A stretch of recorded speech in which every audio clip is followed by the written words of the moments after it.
Hi guys, this is Sushmita, your crypto guide, and today I'll be talking about cryptocurrency, a digital currency that is secured by cryptography and is typically used as a medium of exchange within a peer-to-peer digital economic system. The use of cryptographic techniques is what ensures that these systems are completely immune to fraud and counterfeiting.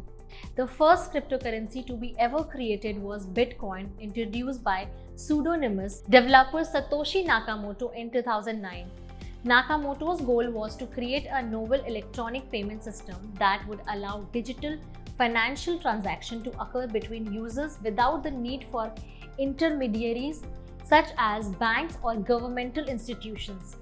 Most cryptocurrency systems work through a decentralized framework that is collectively maintained by a distributed network of computers. The connected devices or network nodes are widely distributed around the world, and the issuance and management of cryptocurrency units are based on pre-programmed algorithms and mathematical proofs.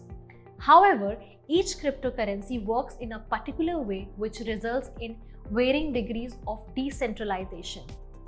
Most cryptocurrency systems rely on a public distributed ledger known as blockchain, which is basically an ever-growing list of records that are highly resistant to modification.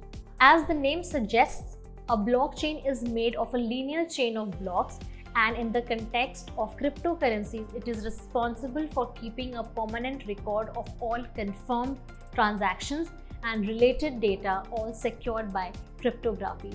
Generally speaking, every cryptocurrency works on the top of the blockchain that works according to the predefined set of the rules or an underlying protocol.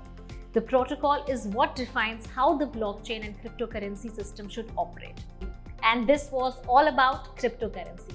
To know more about such technical terms, do write in our comment section below and do not forget to subscribe to our channel.